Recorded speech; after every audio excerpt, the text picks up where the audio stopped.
Noningiz yarimta bo'ladi. Bag'doddagi do'konimiz odmigina, ammo yorug' va shinam. Uni kengaytirishga hech qanday ehtiyoj bo'lmagandi. Boisi karvonimiz kelgandanoq asosiy mahsulotlarimiz sotilib ketardi.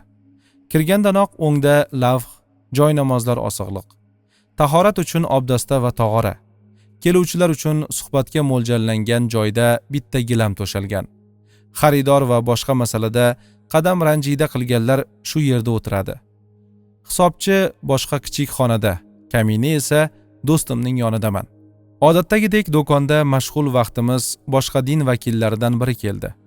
Jahli chiqqani va bir masala yuzasidan qattiq ta'sirlangani yuzidan ko'rinib turardi. Biroz suhbatlashgach, rangi o'zgarib gapira boshladi. Siz tijoratni, mamlakatga mol olib kirish, boshqa davlatlarga mahsulot sotish ilmini g'ayratli insonlarga o'rgatyapsiz.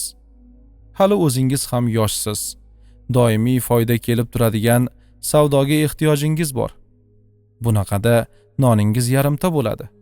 Aniqrog'i bizning ham ishlarimizga yomon ta'sir qiladi. Tajribalaringizni boshqalar bilan bo'lishishni to'xtating. Men o'zim nomimdan emas, ko'pchilikning talabi bilan keldim, dedi Abdullohning haybatidan ovozi qaltirab. Do'stim unga diqqat bilan nazar tashladi-da, kelajak avlod uchun ham dars, ibrat bo'ladigan so'zlarni aytdi. Sizni yaxshi tushundim. Endi bizni eshiting.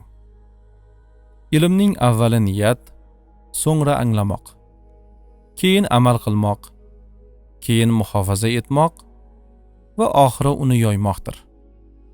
Biz bu tijorat ilmini o'zimiz bilan birga qabrga olib ketamiz deb o'rganmaganmiz. Karvon ko'p, ammo har birining rizqi bo'lak.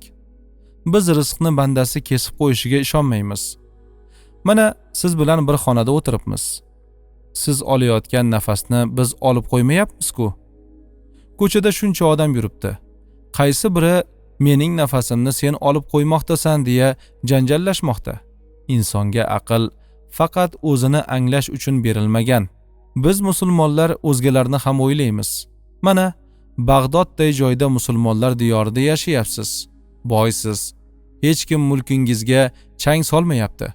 Farzandlaringizni qoldirib olis yurtlarga tijorat uchun safarlar qilyapsiz. Xotirjamsiz. Endi o'ylang. Musulmonlar boyisa sizlarga ham yordam qiladi. E'tirozingizning o'rinli emasligini tushunishingiz uchun yana bir qayta yashashingiz shart emas. To'g'ri aytdingiz. Ammo men vakilman. Shu yerga meni jo'natganlarga shunday tushuntirsam, anglamasliklari mumkin. Siz ketavering. Ularga o'zimiz tushuntiramiz. Abdulloh gazlama sotadigan tojirlarga shunday yo'l tutdiki, bir muddat savdo to'xtadi. Zarurat bor, qimmat bo'lsa ham olishga tayyor insonlar ko'paygan. Boshqa din vakillari ham shoshib qolgandi. Bu ketishda ular ham qiynalardi.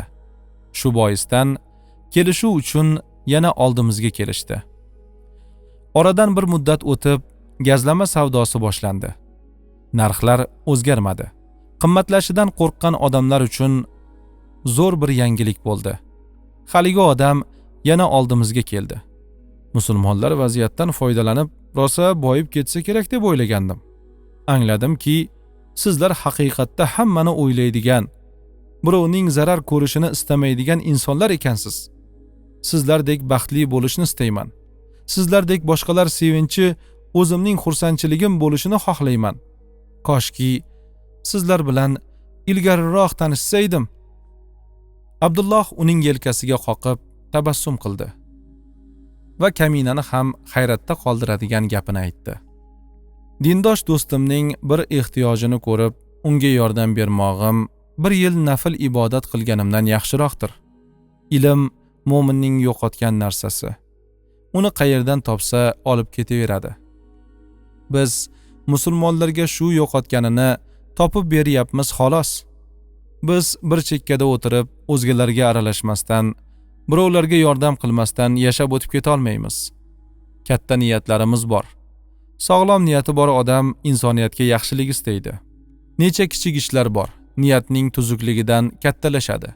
Necha katta ishlar bor, niyatning buzuqligidan kichrayib yo'q bo'lib ketadi. Kelgan odam ketdi. Ortiga boqa uzoqlashdi. Islomga, musulmonlarga muhabbat olib ketdi o'zi bilan.